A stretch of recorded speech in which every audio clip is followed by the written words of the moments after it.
Wait. Sorry, I think there's a misunderstanding. Oh, yeah. Oh, there's chopping air. Yeah, man, your Chicago improv days didn't do much for you. Not bad. 2. Yeah. You got 2. Almost got them all. And there's actually a technique I learned from Best of the Best. Are you familiar with Best of the Best? No. Eric Roberts goes to Korea to beat up some Koreans in the fights. Okay. And one of the Koreans is really good at this. And he does this move. He goes...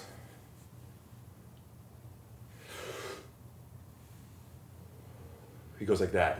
It's breathing work.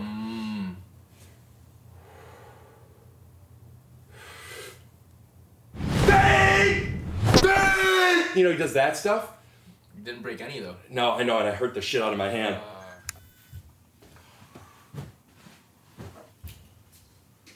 All right, you're in the corner over there. All right.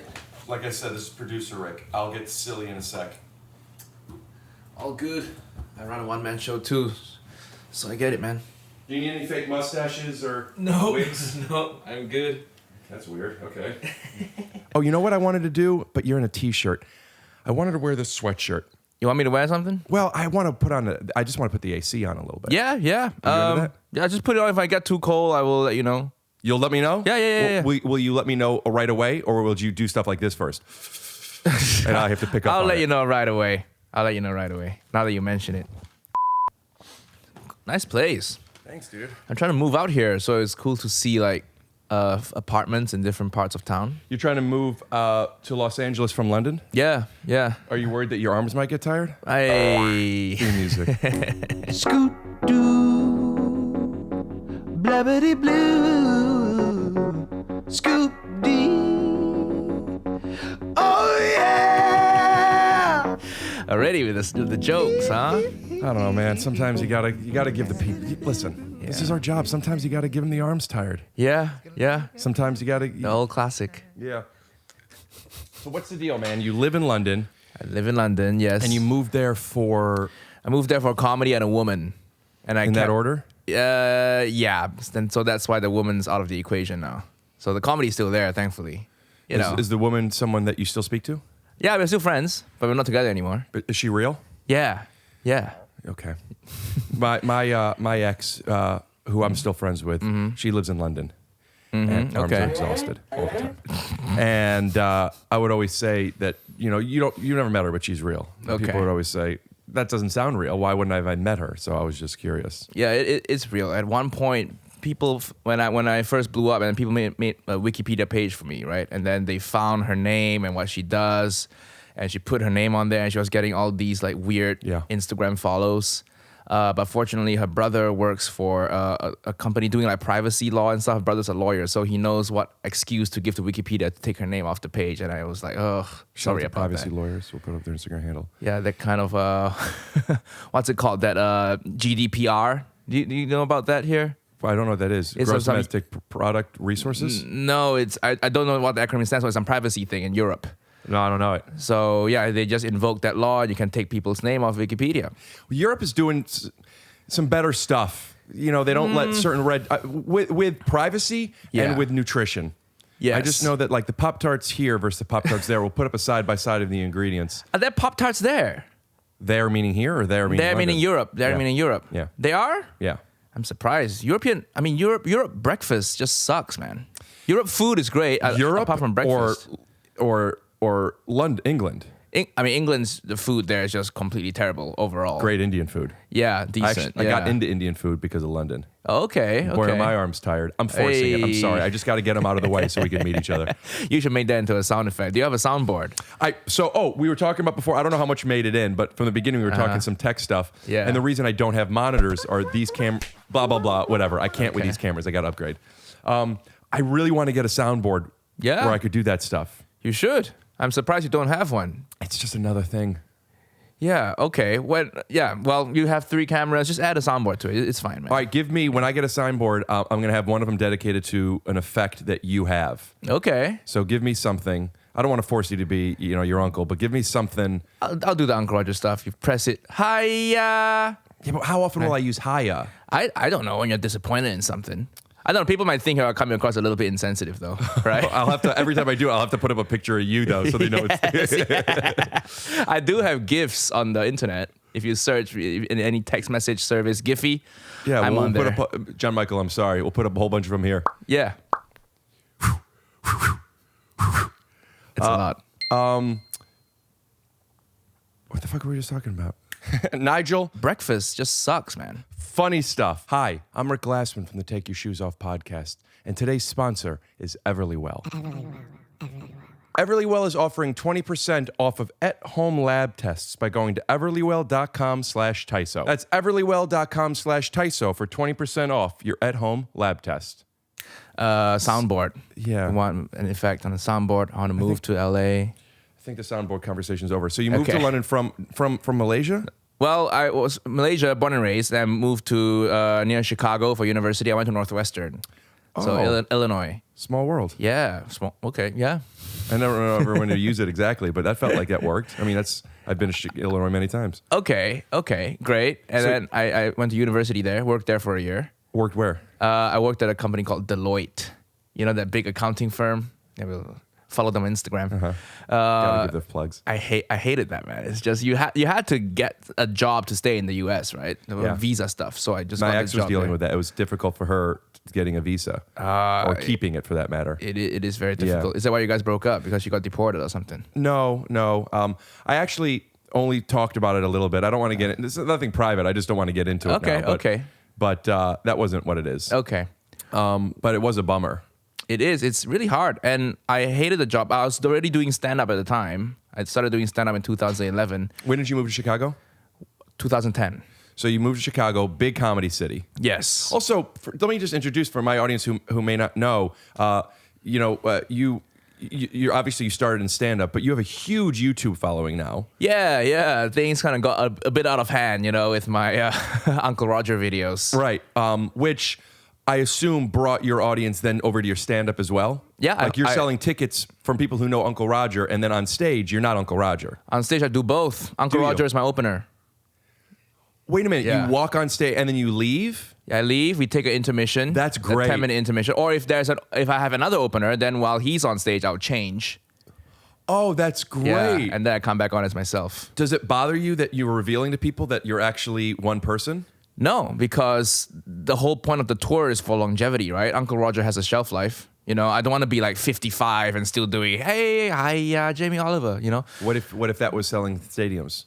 Stadiums, okay, if it is, then we'll reconsider. Right. I will, reconsider anything for money.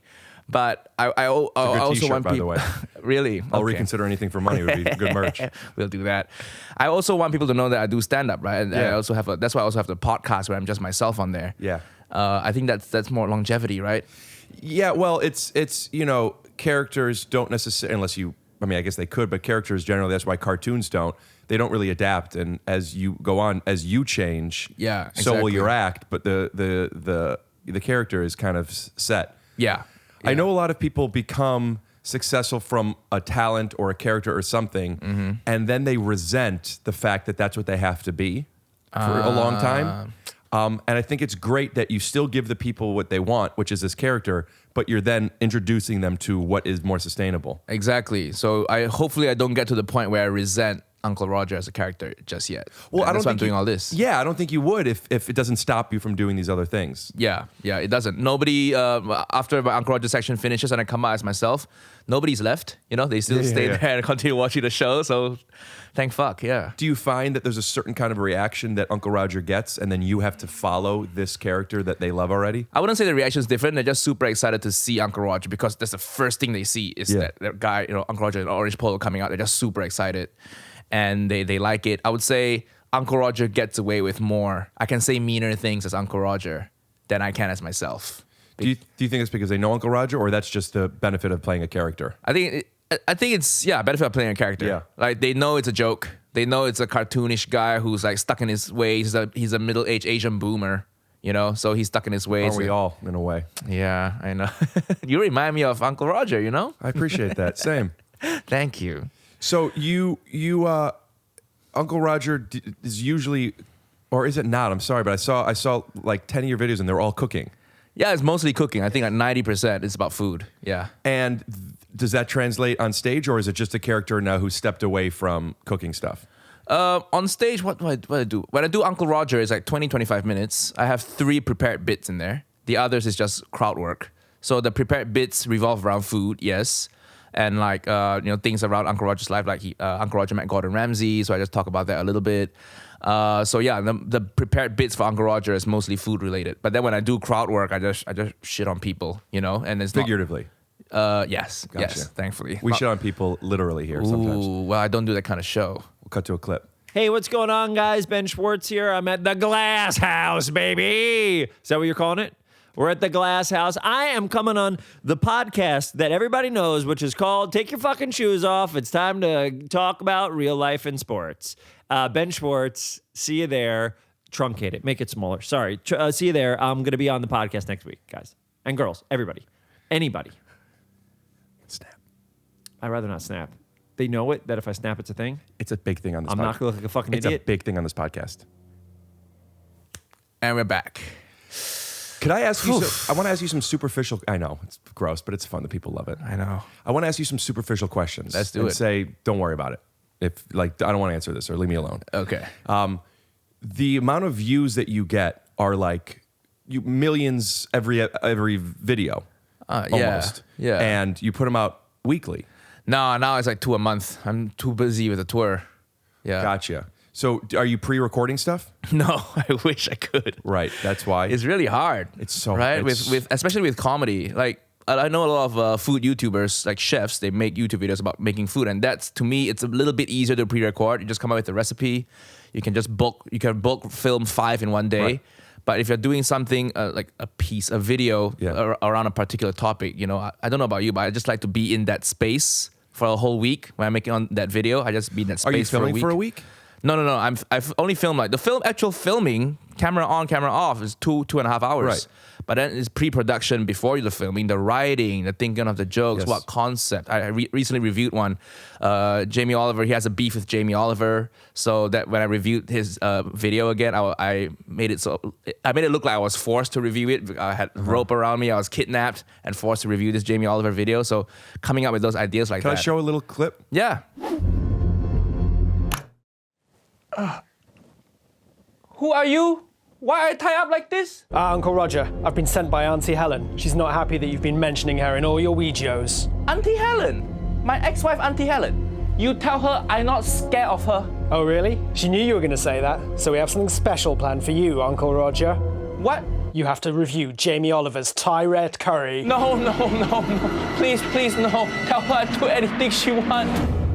I think I do have a company doing the copyright stuff. So if you get flagged, just let me know. I'll tell them to whitelist Right. it. But if you use like a small snippet, like 5-10 seconds, it should be okay. Yeah. But if not, I'll give you my personal. You have a personal email now. I just emailed you. So just let me know. Oh, did you email me? Yeah. I said I was outside. Oh, that's what I was saying. I was waiting for that. I didn't see that, and then, so you have a company that deals with copyright infringement because you don't want people reposting your stuff. Well, I don't mind if they repost it, if they do like some sort of transformation on it, if they react to it or they review my review. Right. That's cool. But a lot of the times they just rip it off and upload it.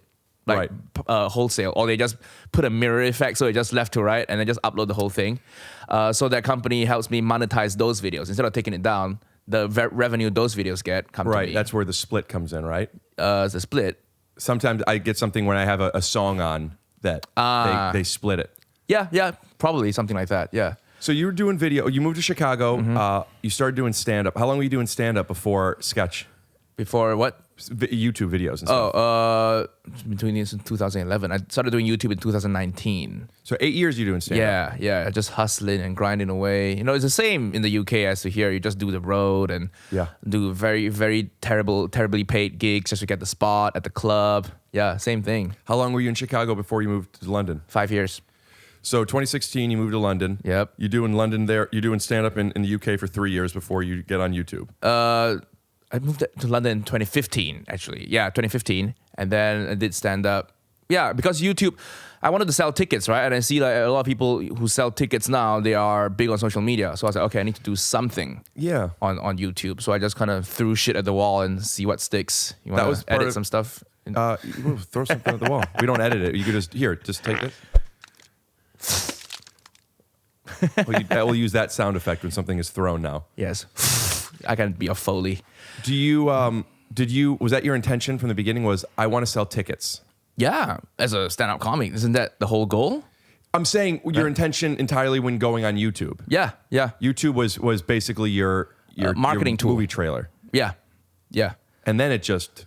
and then now YouTube's kind of become so big, it's kind of its own thing I have to take care of now too. Although it still helps me sell tickets, of course. But yeah, that was the whole goal in the beginning. And I was just experimenting with different formats, seeing what sticks, started a podcast, did some little YouTube videos like, Cody Ko style, just like reacting to stuff. So I already had all those chops. I was editing myself, filming myself. I knew how to light a scene, how to film a scene, everything, cameras. So when Uncle Roger came about, I had the idea bubbling in my head of the character, right? And then a fan of my old podcast, they sent me this clip, the video, the BBC Food egg fried rice video, the very first video that blew me up. And I was like, okay, this is so funny. I need to review. I was going to review this anyway as myself, but I was like, okay, I have this Uncle Roger character bubbling in my head. Let's do it as a character. And that was the thing that just blew me up. We kind of got ahead of ourselves, and I don't always do me. I don't always do an interview. A lot of times I like to just have it be a conversation, but I'm very interested in this. So I want to ask just some, you're born and raised in Malaysia. Yep. And you have one sister? A sister and a brother. Yeah? Are they still there? My sister is in Malaysia still. My brother's in Tokyo.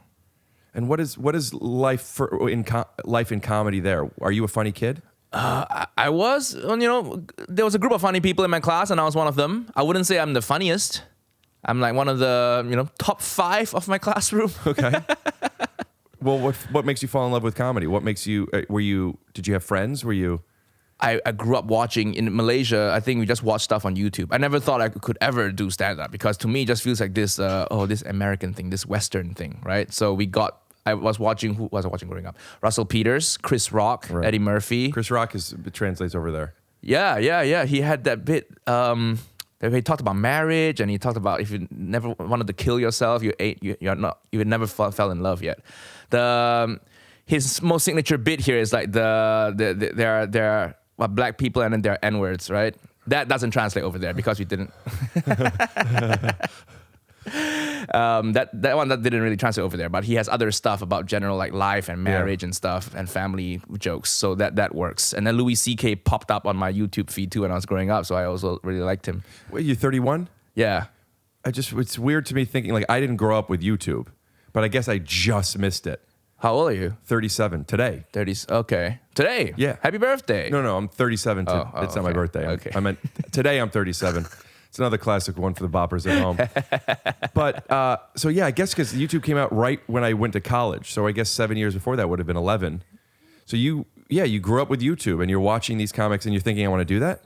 No, I think this is interesting and cool. And then never thought about doing it until I got to America, got to Chicago.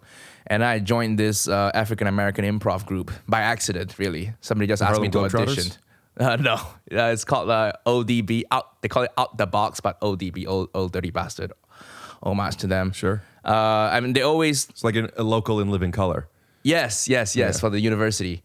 And they always wanted to, they're trying to do like Chappelle Show type stuff, so very race-related humor. And so they needed a person of every race. And I was the only Asian guy who auditioned. So they're Congrats. like, okay, well, join us, Yeah.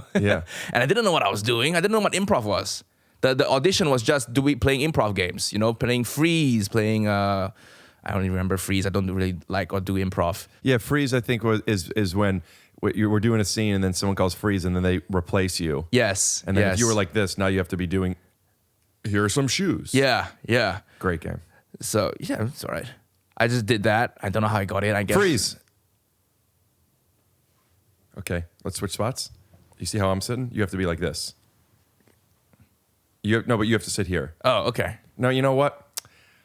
If I were in a studio, I could do it. Those are outside clothes. I don't want you sitting here. Oh, I just really fucked the momentum up because of my OCD. Yeah, it's okay though. Stay healthy, right? Do you ever get COVID? I did. It's not logical. It's not germs even necessarily. It's just like this rule that popped into my head that like my consciousness said, we'll subscribe to this. And now you have to do it. Okay. Is that been a big problem or? Oh, do you go see a therapist for it? I do. Okay. Yeah. How do you fix this kind of thing, or is there maybe you don't need to fix it? Right? Well, there's those two sides are there's how do you live a more joyous, less stressful life, and then the other end of that is what is it of where is the self acceptance, and this is who I am. So it's between the two, but the biggest tool that I've had to help with this is just basic exposure therapy. Stand up has really helped. I stopped doing stand up during COVID and started again a few months ago. Okay. And just touching the microphone, this disgusting microphone. Yeah. And your mouth accidentally touching the disgusting fucking thing. And like, I guess I'm a dirtball now. But you also don't want to be the kind of comic who brings their own mic to the show, you know? You brought your own headphones. Yeah, well, this is fine. It's not a germ thing. It's just like I don't like how it feels. It's just very clampy. You know what? Two things. One, I'm joking. I actually during COVID, I would bring my microphone. Wow. You're one of those. It's like bring your own bowling ball to the bowling alley, I you bring know? my own bowling ball, but that's because I'm a good bowler. Okay.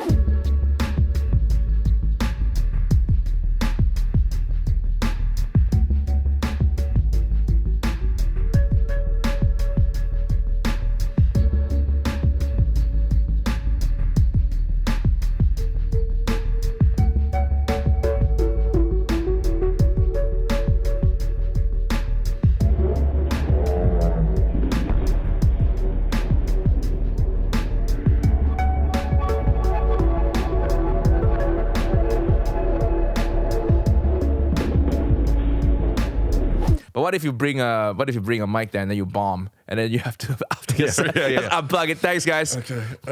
Yeah. What do you mean by what if? Hey. It'll happen.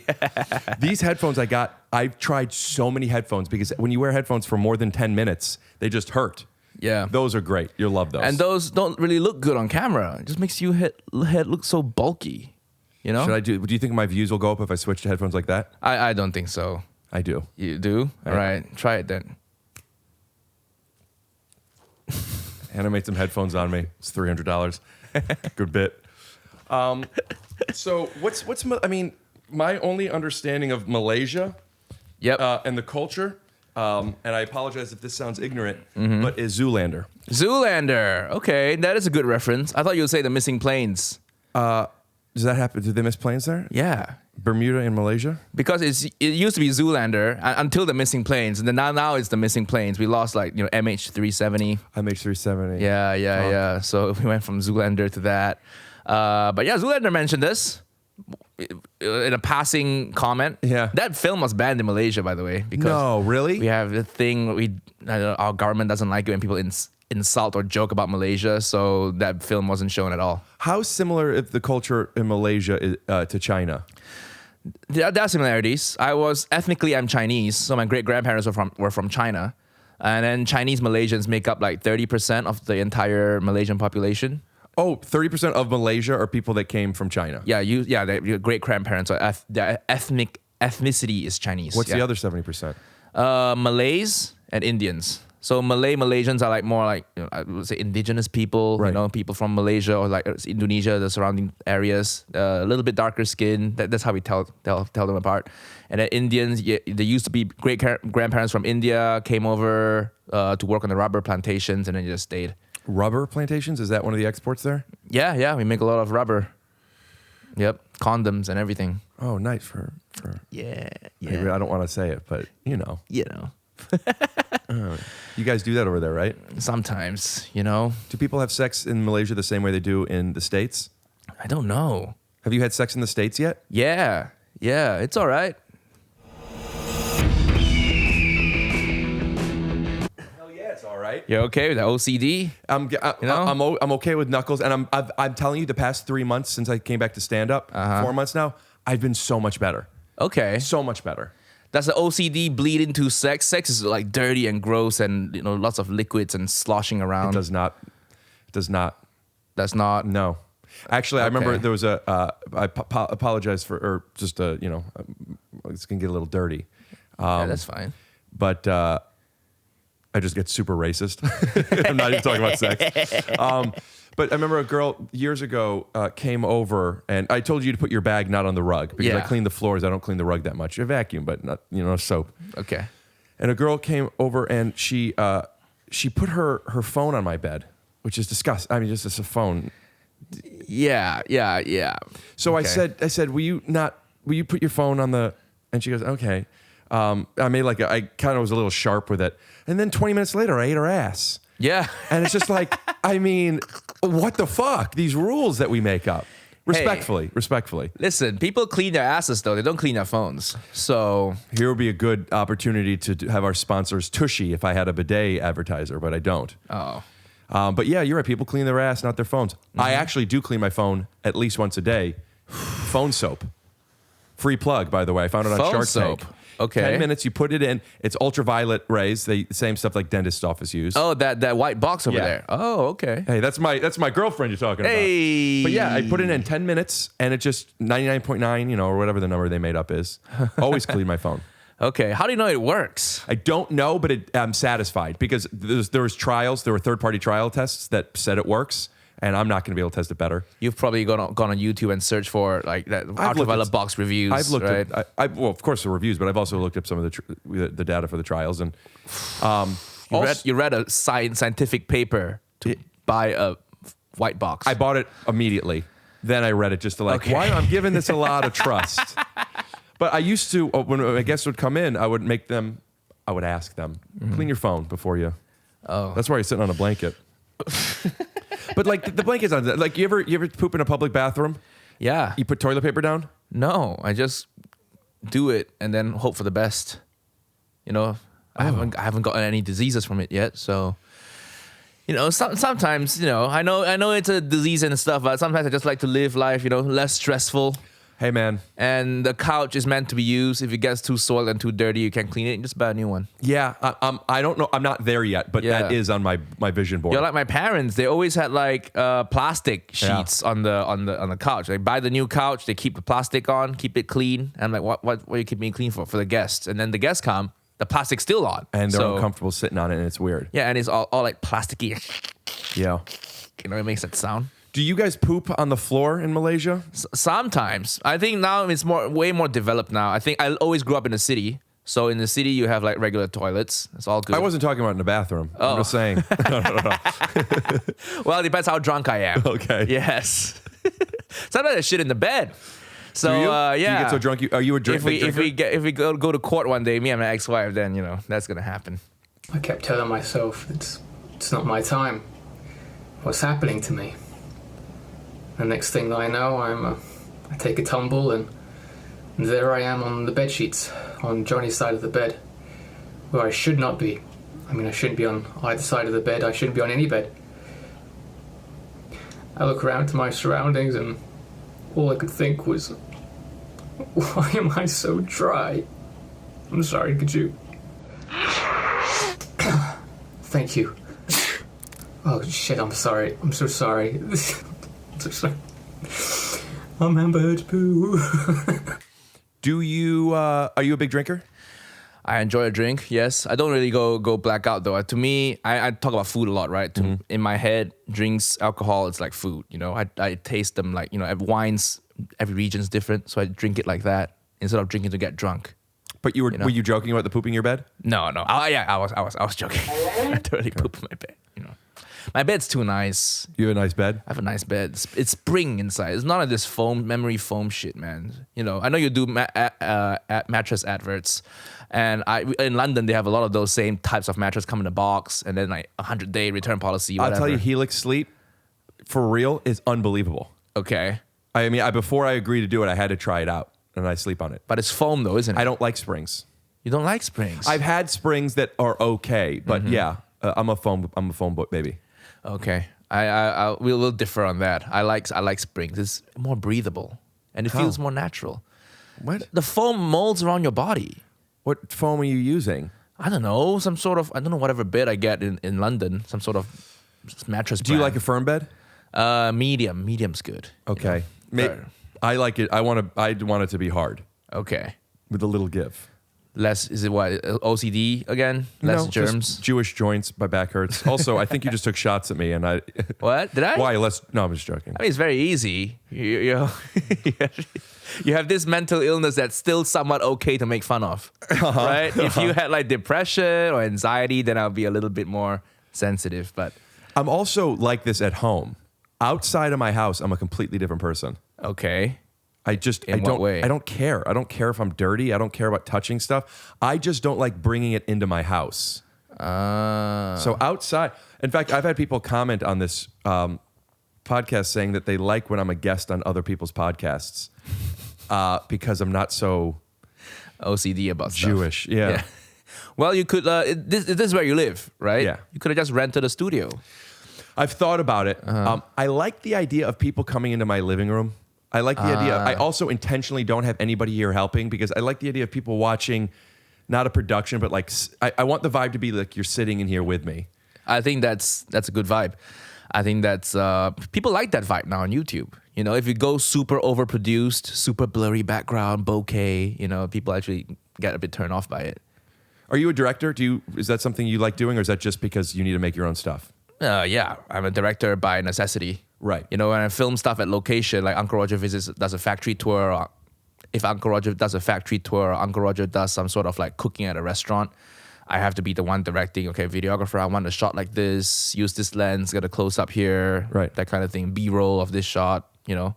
So yeah. So director by necessity, and it's YouTube, right? You got to do everything. Mm-hmm. Yeah. You even have to cut to your own commercials. Sometimes, yeah. This podcast is sponsored by Everlywell, and when you know more, that's right, you could do more. What if you could use science to discover more about your body? Find out what you need for your healthier tomorrow with Everlywell. Now, they sent me an at-home test. I actually bought one, too, before they were sponsoring me, but I'm going to do one here to show you how simple it is. This is a men's health test. Measure key hormones for a more comprehensive look at your overall health. First thing you have to do is register your kit, so you take a picture of this QR code, sign up. I gave my email address, name, and created a password. Very easy. Register kit. Your test was registered. Very simple. Instructions. Register kit. Fill out tube label, which is just time, date of birth, and date, and then provide the sample. It's saliva. The sample must be collected in the morning within 30 minutes of waking up before eating or drinking. So I'll do it tomorrow, but I mean, that was it. Everlywell is digital healthcare designed for you. With over 30 at-home lab tests, you'll be able to choose the test that makes the most sense for you to get the answers you need, like the woman's health test or food sensitivity test, which I also got. So Everlywell ships right to your door with everything you need in one package. You take it at home. As you saw, it's very quick to do. When you get the results, you could share them with your primary care physician to help guide next steps. And for listeners of the show, Everlywell is offering a special discount, 20% off at-home lab tests at everlywell.com/TYSO. That's EVERLYWELL.com/TYSO for 20% off your next at-home lab tests. everlywell.com/TYSO. And we're back. Do you want to direct? Like, what's the goal for you? Is stand-up number one? Selling tickets is number one. Yeah. So stand up. Yeah. So next year, I'll finish this tour next year. Where are you touring? Globally. Like right now, I'm in North America, right? And then I go back to London for 2 weeks. Then off to Australia and Asia. And then July is off, then Australia and Asia again, and then America again. Let's put up his tour dates while this is happening. Yeah, just search the Live Nation website. You'll see all the dates. We don't even have to do that. We'll put them right here. Okay. Put a link in the description where to get them. Great. Thank you. And you do 25 minutes as your feature, and then what do? You do an hour? I do an hour. So you do 90 minutes. Yeah, basically. ish. 80, 90. What do you talk about? What do you talk about? Regular stuff, my life, stand-up. It's stand-up, right? What do you talk about in stand-up? Well, something that you're doing that I haven't experienced. I've performed in the UK a lot, but okay. I haven't traveled the world. And you're talking about things that is, if you're speaking of your culture, two different cultures, I wonder if you have to kind of reformat so people could connect differently and what that does to your act and if you have to change it. Yes. You have to tweak it. You have to know what people know and what people don't know. In the UK, in America, it's actually easier because Asian culture stuff is so much more in the cultural fabric here. But like in the UK, most people don't know what bubble tea is. They don't know what boba is. You know, that's just an example. So if you learn how to talk about, and not every joke in my set is about Asian things. I talk about general observational, like microwaves are weird, you know, that kind of thing. So not everything needs to be translated like that. But because I've always been foreign in a foreign place, I've kind of had those chops trained up and ready to go. So anywhere you put me, I'll be okay. I might actually struggle more in Malaysia because I've never been like hometown, you know. Everybody knows what I know. It's like, oh shit, All this explanation has to go then, It's just useless. All right, you have 20 minutes without explanation. Yeah. I just watched Licorice Pizza, and it takes place whenever it takes place, but 40 years ago, I really have no idea, but in the past, 70s maybe. And they were talking about this Japanese restaurant, and they were like, but we'll also have American cuisine, and if you're really feeling like extra, adventurous, you could try some sashimi or something. And it was like, oh, right. I guess at a certain point, the Japanese food culture wasn't integrated here, and people weren't comfortable with it. Yeah. I never thought about it that way, but is that what it's like in the UK with Asian cuisine? Sashimi, people probably know, but they won't know Korean barbecue, say. People right? don't know Korean barbecue in the UK? Outside of London, no. Even in London, some of them probably haven't even tried it. Or pho, or banh mi. Oh, banh mi, people don't know that in London. Oh, these just feel like so almost, not American, but like, yeah, they're everywhere. Yeah, over here. That's why I'm trying to move here, man. Right? Really? Because of the acceptance of your culture? No, it's food, really. The food of my Asian food here is better. The baseline of food here is better. So even if you don't follow trendy food bloggers, you can just eat at most restaurants. It's decent, Most taco trucks, okay. But over there in London, even in London, metropolitan city, you got to know, I'm in the food scene, right? So I know I have chef friends and I get recommendations on what restaurants are good. But then even then, it's so hard to book a place because there's so few good ones. The baseline is really, really low. Most of the time, if you don't research, you just walk into a restaurant, it's going to be shit most of the time. I know you want to move, but is there something that has made you not move yet? Or is there something that you're grounded into the UK? Oh, my tour. I'm going all over the globe right now. I can't really settle down here. When did you start? When? Yeah. My tour? I started in November last year. Why didn't you move before? Is this a new decision? You want to come here? Yeah, because I haven't been to the US before. I've been in Chicago, that's it. And then I was all the way in the UK the whole time. I've only been here on a holiday. But now I come here, I work here, and the YouTube scene, the podcast scene is much more developed here. A lot of creators here. Yeah, a lot of creators, a lot of Asian creators as well, a lot of good food. It's good for my career, definitely. Shout out to Asian creators, by the way. I'll put Instagram Yes. And the creators... The podcasting scene in the UK, man, so many of them are still just audio only. And I keep telling them, hey, man, YouTube, big audience out there. You have some profile, you got to put it up there. But no, we're just kind of, our production company doesn't do this. So, it's a lot of resistance to progress sometimes in the UK. It feels like a very quaint small town still, even in London. Whenever I would go to London, whenever I go anywhere, I bring all my equipment. It's like it's a lot of and then you do that because you're going to make something. Yep. And then sometimes one of the hardest parts about podcasting I have found, not the most work, but the hardest part is booking guests. Yes. And sometimes I'll go there and I just can't get anybody. And now I have all this stuff and you have to make something. And I have found that, there's comedians and there's people there, but it's a lot easier here, and people there don't really want to do it. Yeah, where are you traveling to? I'm talking specifically London. Oh, London. Yeah. London it's tough. It's tough. Last time I was in London, I was there for a month. I recorded 3 guests. All 3 of them were American. Oh, wow. Okay. And I reach out to a lot of people. Yeah, I don't know. I think there's still that divide. They don't know a lot of American comics. Most comics in the UK don't know who Sebastian Maniscalco is. And he's the biggest. He's one of my favorites. Yeah, he's really, really good. The vice versa too, right? Do you know any British comics? I do. But because you're based there. I'm there. Yeah.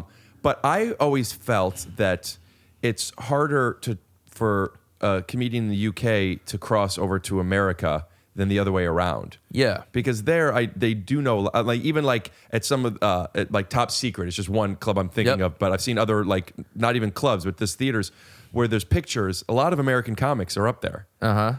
It is easier. In Britain, they still get American culture, right? But over here, they don't really get British culture. And then a lot of the times they can get too British. The vibe, the references, the sense of humor can get way too British. I love it.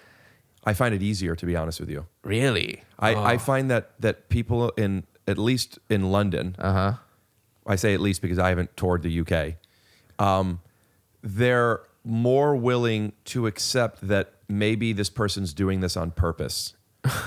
like Americans, and this is very much a blanketed statement, but Americans will know something, even though they don't. They know it.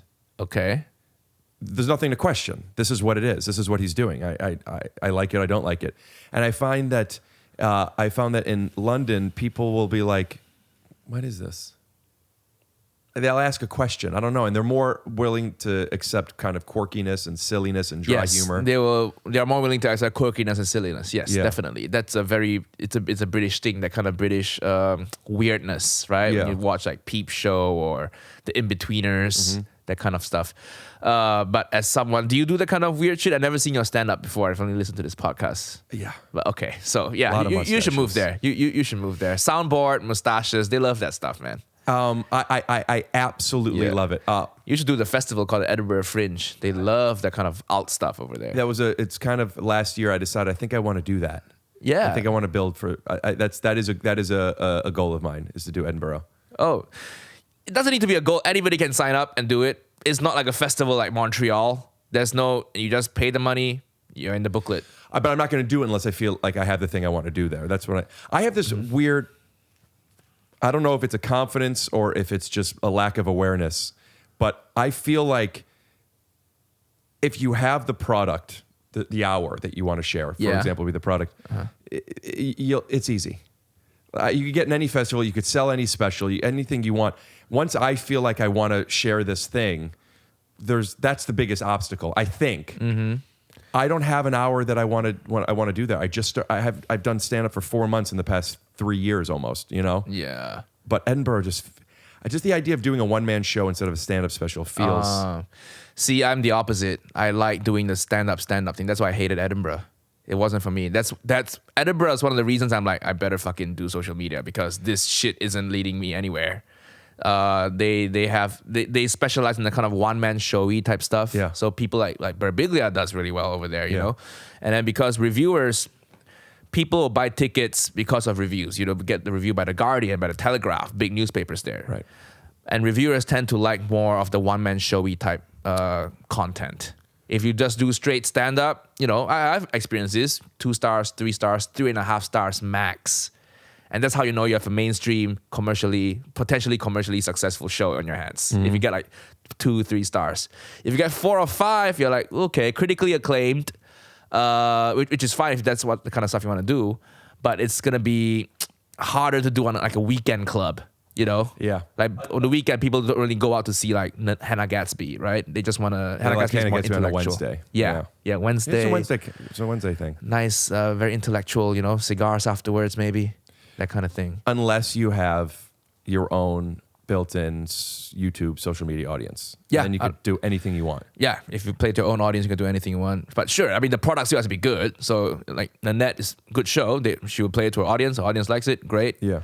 My audience expect me to do, like funnier, mainstreamy type stuff. So that's why I give them. And how are ticket sales? What kind of venues are you playing? That's all right. I'm doing the Wiltern this Saturday. So it's all right. I think that's... 1,800 seats. Wow. You know, this is my 5th show here. I've done 4 now, but smaller venues. Hollywood Improv, 2 shows.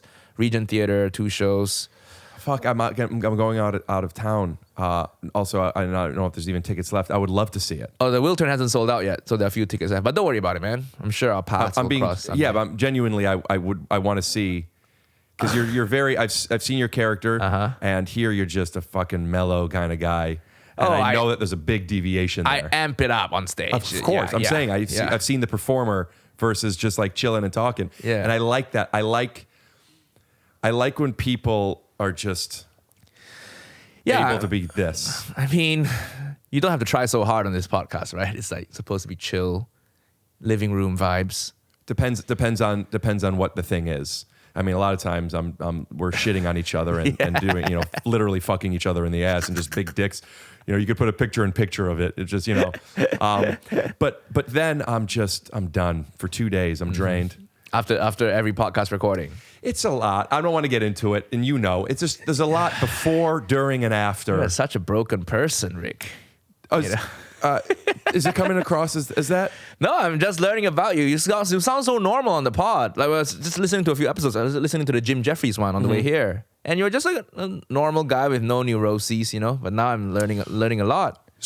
So I made a decision, and I remember the episode I did it on was to wherever I am to be it, and because I didn't want to show all of this at once. I was kind of curating what it is, and what I want to be able to do is whatever. And I'm just whatever. We're all going through the stuff we're going through, but I want to be able to bring wherever I am into this thing. It's just easier. Yeah, and I'm in it right now. That's what people sign up to see. So it's good. It's a good thing. You have no neuroses though.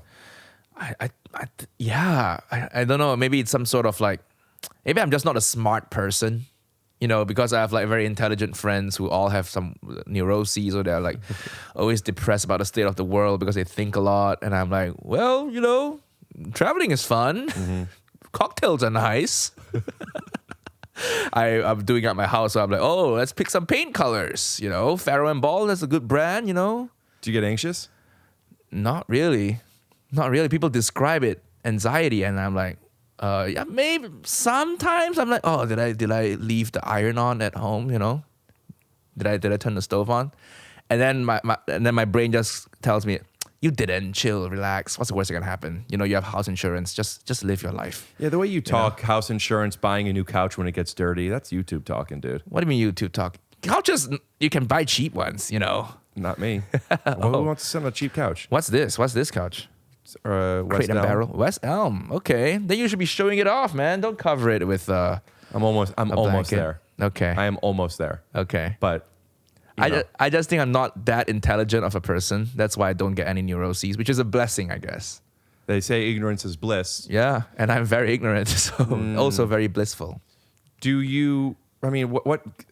So you watched stand up as a kid, but that didn't inspire you to want to do it. No. You didn't even know what improv was until you were an adult. Yep. You have no anxieties. You seem like you're just like, yeah, I'll eat this, I'll do this, I'm happy. What do you think is that thing that made you develop this technique? I don't know. Is it genetics? Maybe it's genetics. Because when I first moved to the US and I realized, oh wow, everybody has some sort of like mental disorder here. Most people, I mean, not in a judgmental way. I didn't say it in a judgmental way. I didn't know it was so common. And then I heard the argument. Okay, maybe it's the same proportion of people who have those neuroses in Asia. It's just not diagnosed. So, or also people are a bit more self-indulgent and speak about themselves and their feelings, I have found here. Yes, I think maybe it's that Maslow hierarchy pyramid thing, you know, whereas you guys are all the way at the top because you have all your basic needs met. Mm-hmm. Whereas in Asia, maybe you're a little bit like a couple rungs below. So we are just happy. I got enough food. I got a nice shelter and a nice car. I'm really happy. But here it's about like, my parents have all the nice things already, so what can I do to, you know, better myself? And that's why you realize a lot about like self-fulfillment and everything, and that's how you get depressed, I think. There's a lot of poverty here. Yeah, there is, you know. But clearly you're not in that position, right? Thanks YouTube. You got a West Elm couch. You're doing like 5 ad reads per episode. Holy shit, your ads, man. 2 to 3. 2 to 3. And then you do them all in once, your pre-rolls. Yeah, so what there's a pre... So you're doing okay. So we have to do, I do them, so if I have 2 ads, each ad has 2 reads. There's like a 15-second, and then the minute here. And at first I was like, I don't want to do all that. I don't want to break it up. I mean, I'm very particular with how I want to do this. And then, but I'm like, I need to move. I want to make some money. And then the podcast started making some money, and I'm just like, whatever, man, just listen to the fucking thing. Yeah, you have to. Money is what keeps this going. Money help, you know, also money helps getting help to make it sustainable. Yes. Passion can only bring you so far, man. You need a bit of money in your life too. I'm thankful that passion brought me for like 10 plus years. Okay. Yeah, it's good. It's a great podcast. I don't know. I said it to you before we started recording, but I really enjoyed it when I think my PR guys or agents sent it over. I was like, oh shit, this is something new. I've never seen anyone edit a podcast like this before. Thank you, man. Good and stuff. Also shout out to JonMichael, who's been helping me a lot. But like, you do so much work, and none of it stresses you. I mean, yeah, you get stressed out at times, but then you know, meet friends and go do karaoke. That's what I do. Yeah, that's a big. Every Asian friend I have, and when I say every, I have 5. I have Yeah, probably 5. I mean, 5 is pretty good. No, I have more than 5. I don't even know if I have 5 white friends. So, so that's pretty good. But what I was gonna say is they all karaoke. Yeah, it's just a thing in our culture, man. You know, what do you guys do? What do white people do? What's a white frisbee? Yeah, probably frisbee. Every Lacrosse. Some white people do lacrosse. I would say lacrosse to Americans would be like martial arts to you. So it's still somewhat niche, though. Yeah, it's like Yeah. people think of it when they think of Americans. They think of catch my fucking ball, you fucking piece of shit Jew, or whatever lacrosse players say. And then, and we picture you always just like, doing hiya. Is that what you said before? It's used in a different context. I thought you were saying Yeah. hello What? when you said hiya. No, hiya is like how we sigh when we express like something that doesn't go your way. Hiya, that kind of thing. I almost forgot to ask. I'm embarrassed. When you chop a brick or wood, do you bend your knuckles or do you go straight fingers? I've never done it before, so yeah. Wow. Not all of us do karate, man. I've just been traveling and not all of us play lacrosse. Yeah. But we all play frisbee. Hey. I have been traveling, but I was wanting to set up, to do a competition of how many bricks we could do. Okay. Want to do it now? We could figure it out. We'll fix it in post. Yes. How many do you want? Let's do 3. 3? All right. 1 sec.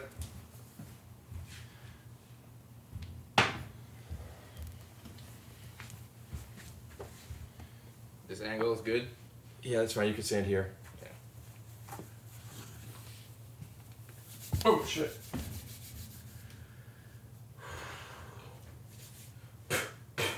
Ew.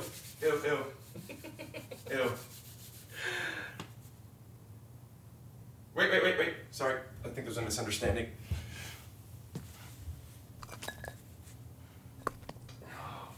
Oh, this chopping air. Yeah, man. Your Chicago improv days didn't do much for you. Not bad. 2. Yeah. You got 2. Almost got them all. Well, you know what? I'm gonna see the one you have. We knocked the top part off. I'm gonna see your 2. Okay. Here, get out of the way. And there's actually a technique I learned from Best of the Best. Are you familiar with Best of the Best? No.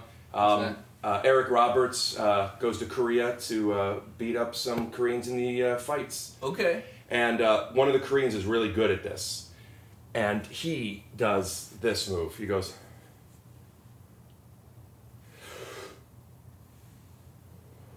He goes like that. It's breathing work.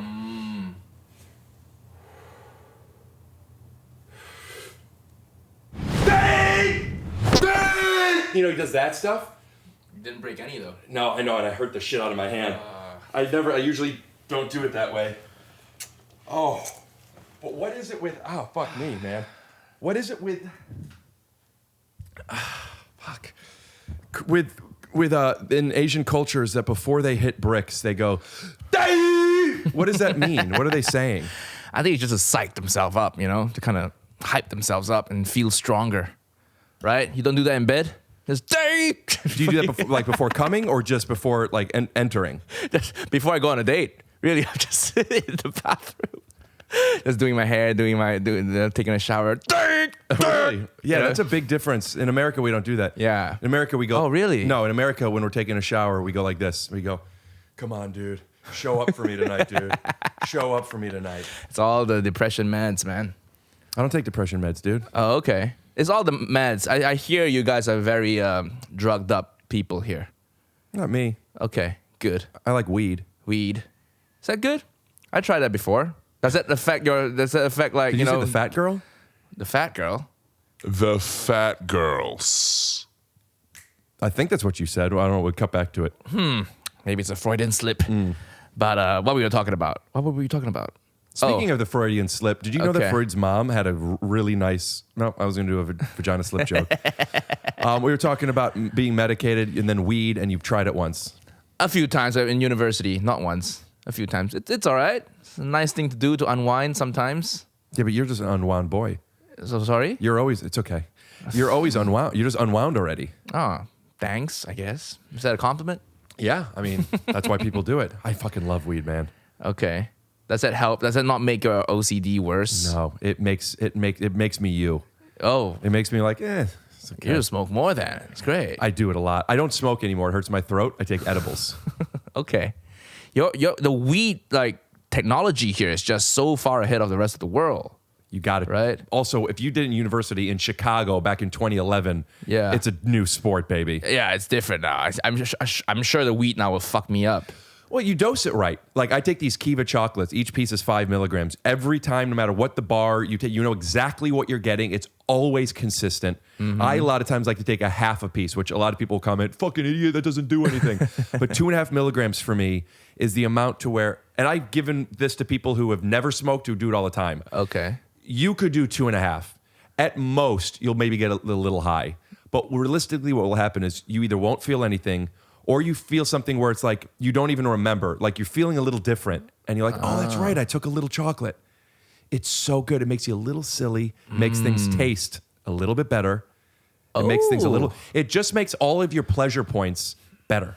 I think I need to bring some of that back to England with me. I'll give you some. Because the food is so shit there. I'll take an edible and then go to a restaurant. It would be fun to see you as a character, not just playing, but literally like What? getting high to try a meal. That could be a new YouTube series. Huh? Just getting high. Yeah, let's do it. Let me Let's tell you film something. it one day. My brother has a restaurant, a few restaurants here. Shout out to the Greyhound, by the way. We'll put up their Instagram handle. But if you end up moving here or coming back and there's time and you want to do one, I would love to go to my brother's kitchen. You don't even have to, I mean, we could do it. I don't want to tell you what to put on your channel. I mean, if you want to collaborate something, I'll put it on mine. I would love for you to do that with them. Let's do it. Let's do it. I think I don't know how entertaining it would be. We think it's a fun idea, right? But will the actual content be fun to watch? That's different. How do you know? It'll be fun for us. I don't know. When I'm stoned, I just kind of retreat into myself and get very quiet and just enjoy the buzz. Gotcha. You know, so even more mellow than now, and that's not good. That doesn't make for a good video. When you There's an Asian guy with squinty eyes because he's like, could you say that? yeah, my eyes are squinty, and then on weed it's even squintier. It's just a physical attribute, you know. You can't say it, but I can say it about myself. I would never say that. Yeah. The most I would say is when Thank Chinese you. people or Asian people in general hit a brick, they usually they make a loud noise. Yeah.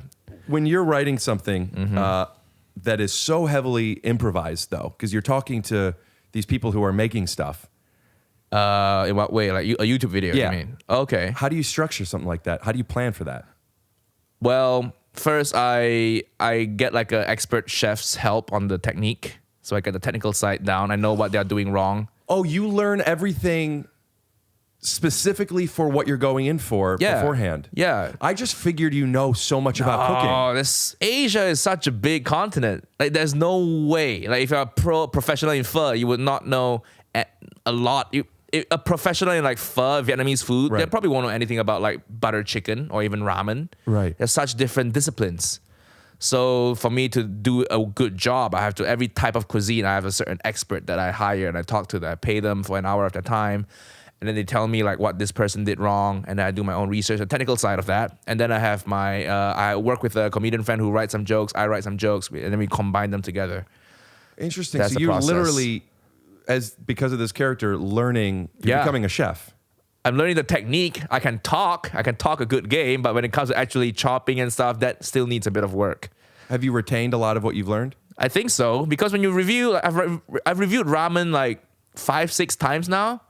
So I know the basics. I know when someone's fucking up, you know, I know the basic 5 components of a ramen. What are the basic 5 components? Is the broth, noodles, tare, aroma oil, and toppings. So if you need to at least have those 5 things, and then within those 5 things, there's certain ways to do things. And if you don't have those 5 things, we know you're not like, it's not a legit ramen. It's gonna be shit. You don't know what you're talking about. But if you do those 5 things, you at least have those down. Even if it turns out not great, we know, okay, this guy knows the basics. Has this cooking world opened up any doors to you outside of comedy that you're interested in? So many. I'm actually really grateful for this, because it gives you a different way of like monetizing your career. You know, the cooking world can get very entrepreneurial. So it's a different avenue from stand-up, So I would like to, I'm trying to work with this brand who they do like ramen vending machines, and the ramen's pretty decent. And I'm trying to get my own dish inside their vending machine. And then I'm, maybe make some dishes sort of and you have royalty. a brand of ramen. No, I'll probably do some fried rice dish because it's more on brand. But And what would that mean? Your own thing? Is it a I come up with the business? recipe. Right. Yeah. So it's a collaboration with whoever. Yep. Yeah. So they put the recipe, the fried rice in their machine, and then every sale, maybe I get a small kickback. That would be nice because I like going down the entrepreneurial route as well. And being in the food world opens that up to me. In the comedy world, to be an entrepreneur in the comedy world, I guess you can start your own like network, podcast network or production company. I've started my own trading cards. Oh, let's see. Oh, you know what? Can I touch them or are they like put in plastic? Yeah, you So- can touch them. Let me show you some of the other ones. Wow. I thought I had them with me. One sec. I want to show you these. These are really cool. And I have the fourth one just came out. I don't have it down here. But yeah, I've been making cards of previous guests. I'm a collector of Wow. cards and comics. And Mark Maron, nice. aren't those cool though? Shout out to Scott very Hepburn, cool. by the way, who's been the artist on these. So is this your merch? Do you sell them to your fans? Nice. They're very nice, man. Aren't they? It took a lot of time. I mean, outside the art that they did, to find the printing thing, and I did, and a multiple process. And I got to tell you something. I just think they're so fucking cool because I'm a collector, and I want to start. People are bringing them to shows now, like to have me sign them and stuff. And I was wanting to make a thing to where like people get front of the line or VIP access or whatever with these things. Yeah. But the idea, Beautiful. Thank you. The idea of being like an entrepreneur in comedy, it's there's merch, there's you have to Yep. you have to sell your own tickets, you Yep. have to be your own marketer, you have to get people to stay relevant. There's a lot of hats, and then to go into vending machines Yeah. while you're touring the globe.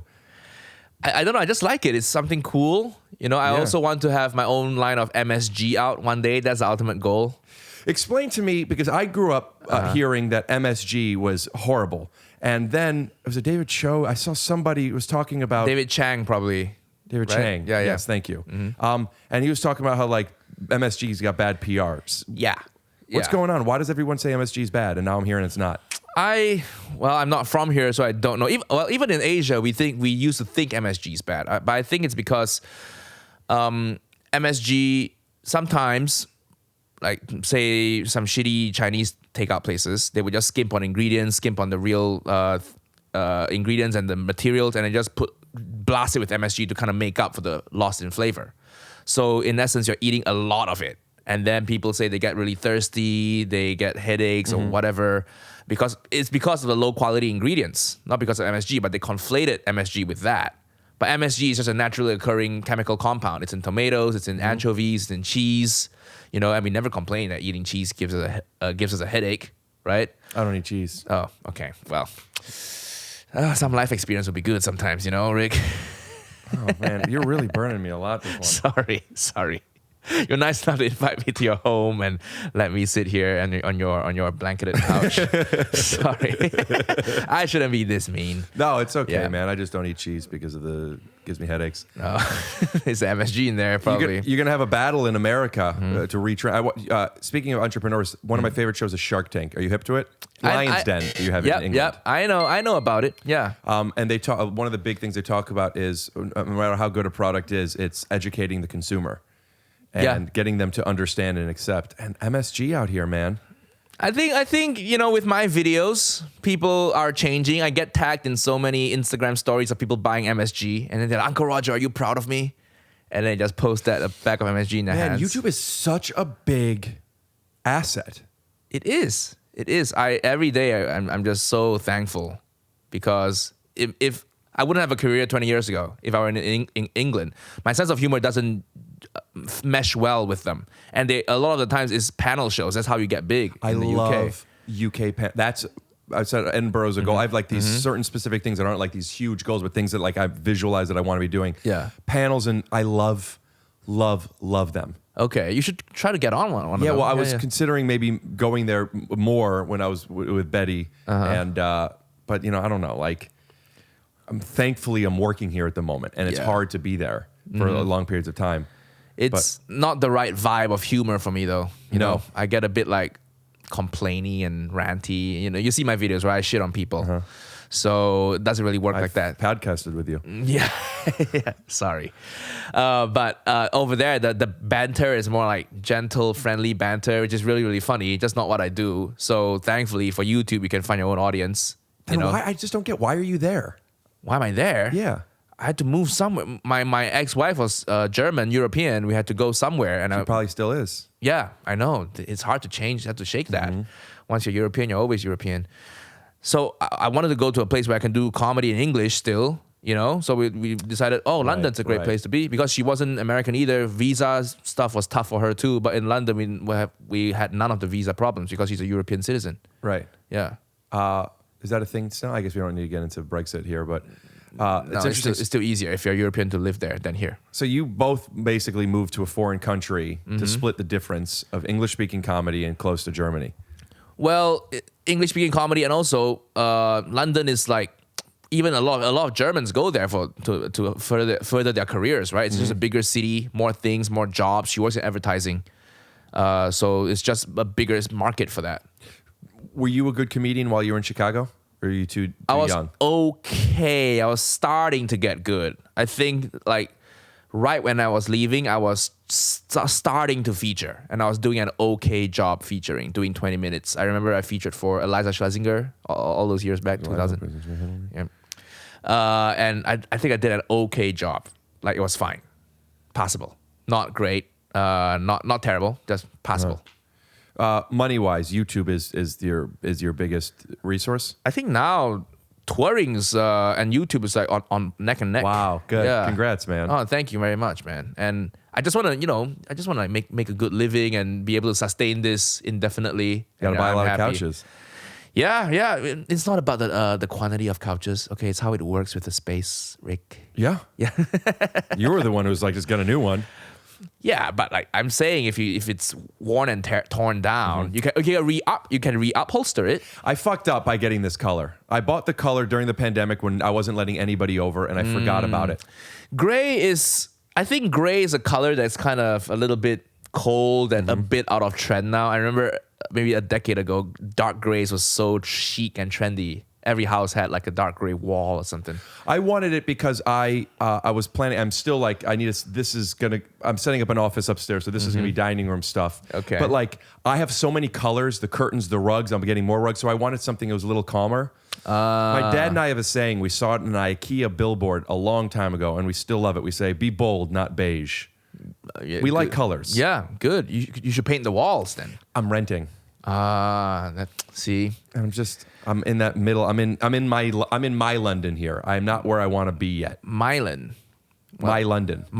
Like I'm here because it speaks English and I want to do comedy. Okay. You know, but this is like I want to be able to get a house. Hey, you'll be there soon, man. This podcast is doing good. Thanks, man. Yeah. Do you remember the brick I stuff? believe in you. The brick stuff, that's not gonna pay the bills. Stop doing that. You know what I'm going to do? I'm actually working, but maybe we won't animate it and I'll save a little bit of scratch. Okay.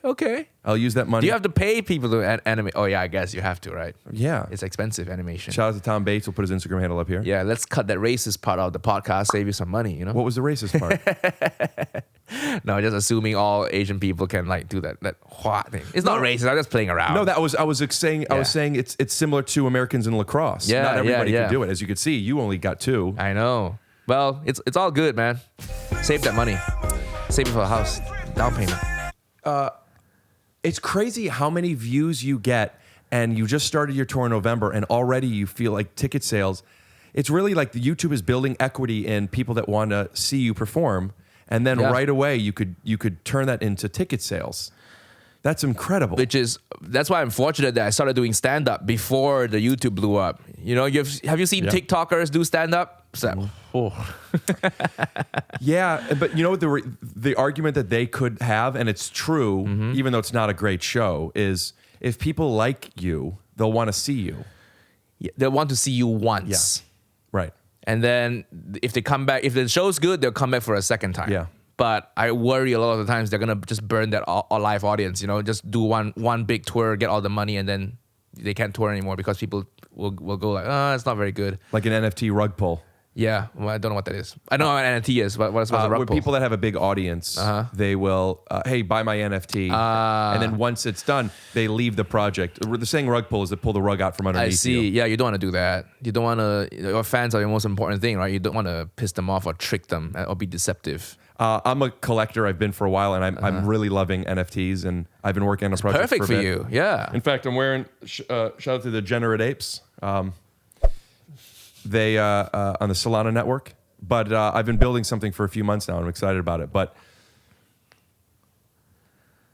people who have an audience and use that audience to sell something that they haven't kind of earned is an interesting. And I say earned, I mean that quite literally. Like there are people that have a stage in front of millions of people, but they haven't developed the craft yet. Yeah. But what are they supposed to do? It's like it's a weird thing. It's a predicament. They will have to try their best to just hone it in silence, secretly. Like go to an open mic and not tell anyone. Yeah. But it's tough, man, because I remember only getting a good 10-minute set 5 years into my career. And I'm like, oh shit, this 10 is pretty strong. I can crush with this 10. And I was 5 years in. And I was like, what if you have that temptation is too high, and then when you have that audience, you'll probably be too busy to just take a 3-hour journey to do 10 minutes, right? For unpaid 10-minute spot. Because you have the audience, you probably have like brand deals to do, you have videos to shoot, you have collabs to do. So the time you won't have the time to hone that craft. So I don't know, I feel for them. I don't know what I would have done if I were in their position. I know a good amount of people that have a substantial following. They do comedic sketches and brand deals and stuff. They don't do stand-up. They don't do stand-up because they're afraid they won't be good at it. Yeah, and they probably won't. True. Yeah, which is true. Won't. But it's like you kind of almost can't, relatively at least, do it in secret anymore, because people, you could go do a show and be bad and lose a fan. But like, I'm not ready yet, And how do you do it? So I agree with you. It's nice that you have developed that skill. Yeah, and now after this tour, I need to put together the new hour, right? So I would just pop into clubs unannounced. So it's not me playing to my fans. Yeah. And then make sure those jokes work in a neutral crowd, because if they work there, then I know my fans will love it. What is your take on because now YouTube, you said this kind of before, but now YouTube is like its own animal, and it's accepted as a big form of entertainment and content creation. 3 years ago, the term influencer and social and YouTube star had a bit of a stigma to it, where it was like kind of like how commercials and TV used to be, and now A-list movie actors are doing all of it. YouTube kind of switched into like an accepted form of media. Yeah. Do you remember when that happened? Did you ever feel like, I don't want to be known as a YouTube guy? Was that a thing for you? Yeah.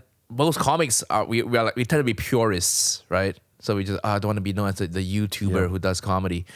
But I think now, to me, that's just evolving at the times, right? You see the biggest people who sell the most tickets, the Tim Dillons, the Andrew Schultz, they're all social media stars, and they sell more tickets than people on SNL.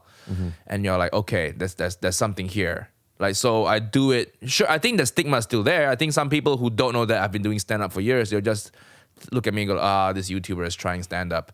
And I openers who I work with on the road, just local acts, right? They just, when they come, they're just kind of cold to me.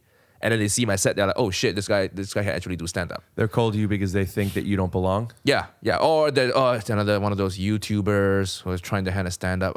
And then they think they're gonna smoke me out or bury me. But I hold my own. Of course, I'm okay at this. So there's still a little bit of stigma there.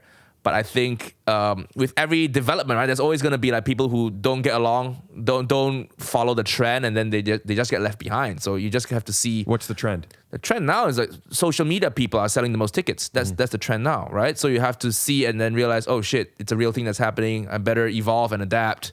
Otherwise, I'll be irrelevant. Has your YouTube and your social media process adapted, and if so, how?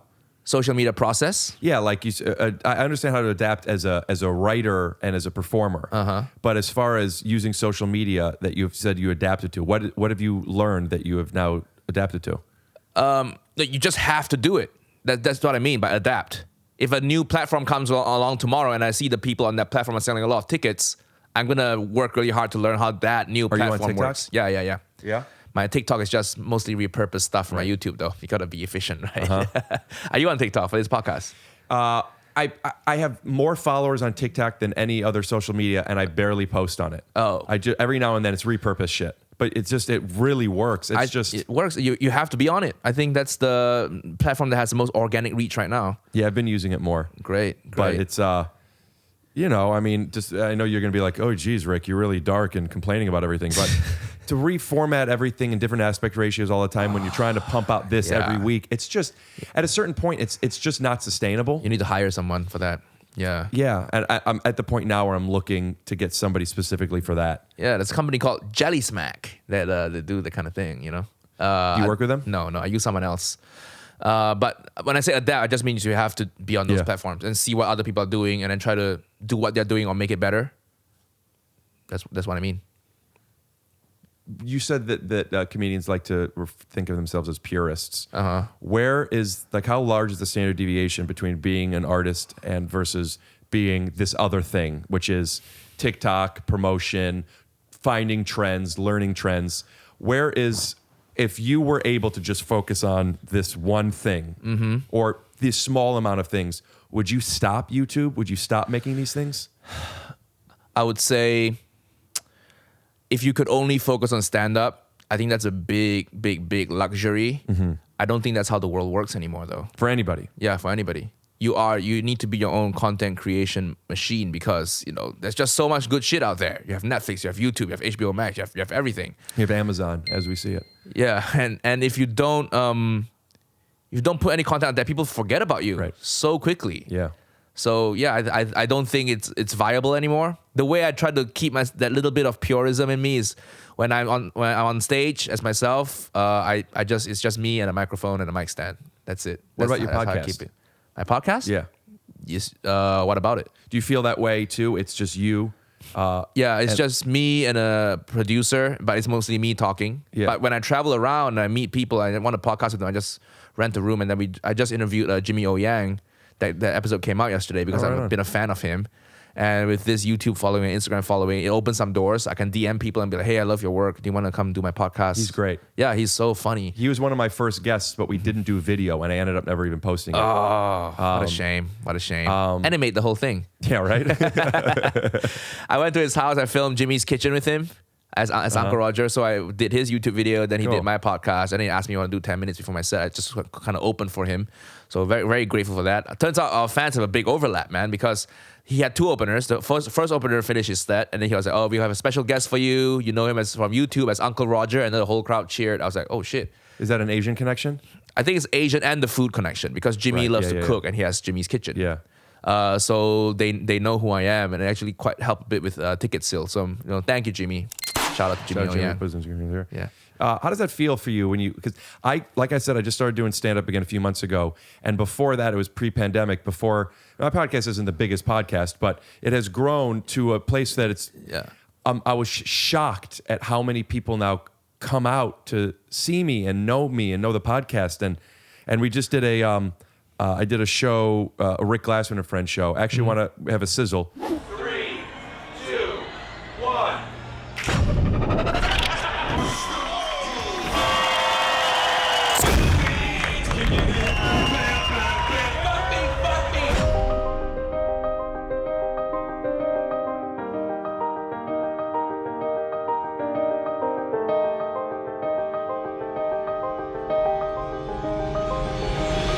Somebody show me their fucking dead!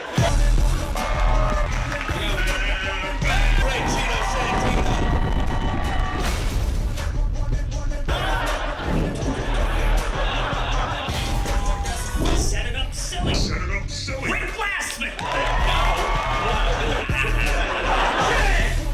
Turn the cameras off for a second. I don't want this getting out of the room.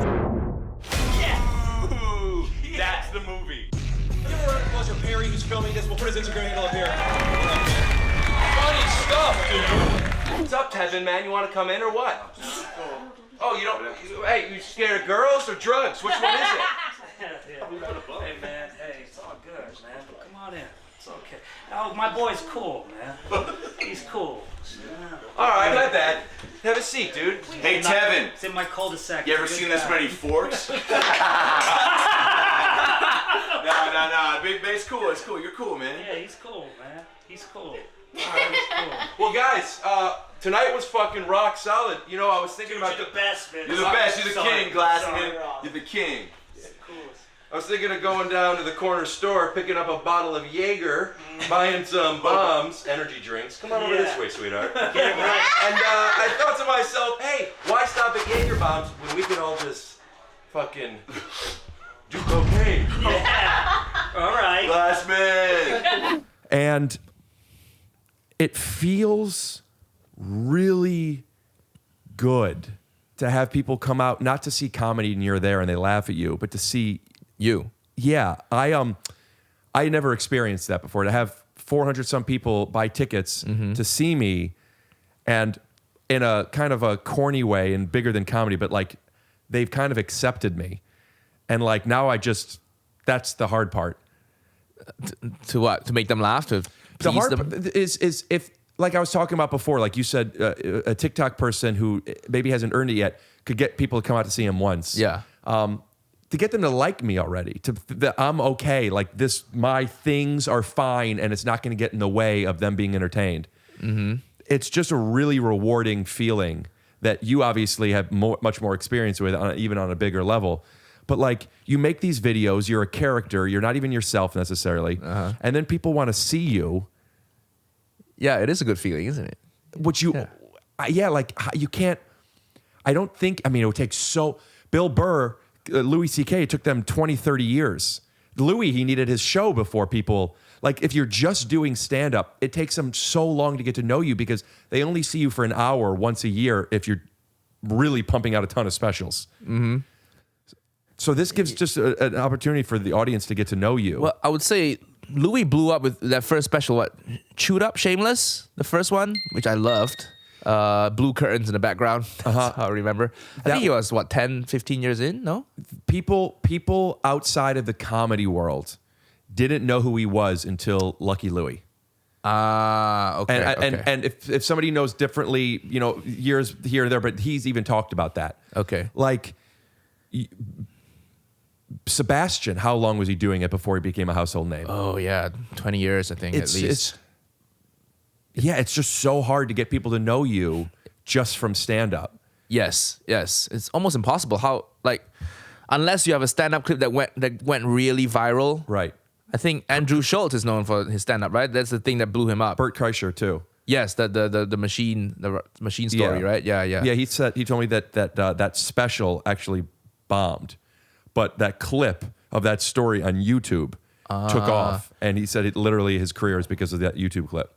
Yeah, so you just have to use whatever means possible to go viral, because going viral is essentially putting your stuff out to people who don't already know you, and then they like you, and then that keeps going from there. So yeah, Do you post your stand-up online? I didn't see any. I have a few clips, I have a few bits, some crowd work, a few written bits, not a lot yet. I'm prepping, and the stand-up is to me, it's like slow content. It takes a year, 2 years to hone it.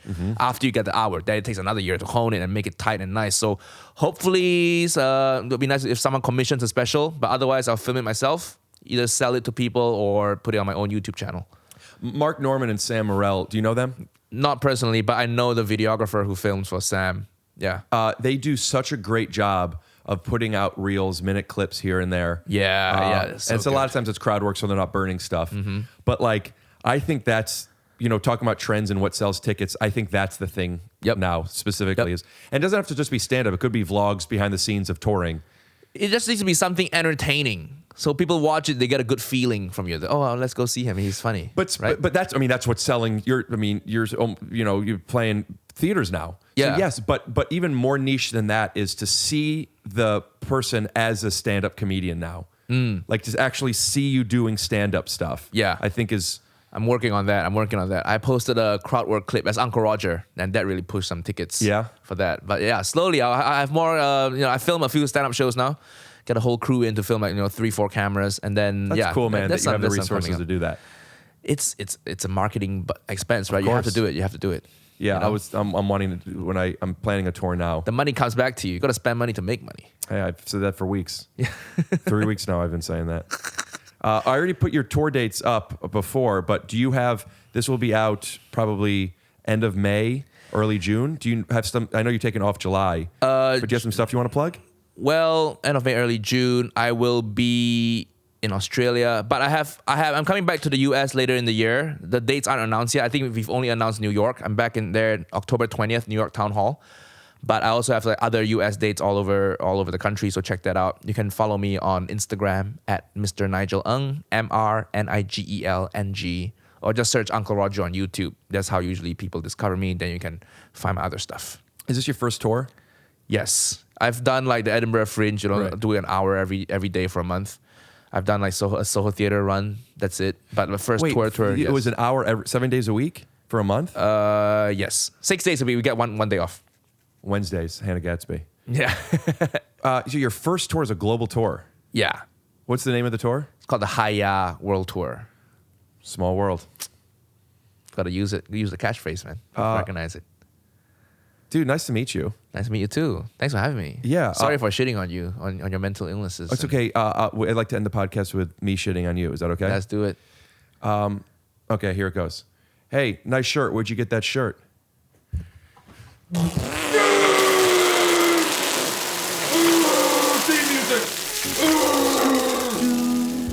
I really forced that. I didn't have that in me, but I needed to end with a poop. Sometimes you gotta end with a poop, dude. You gotta give them what they want.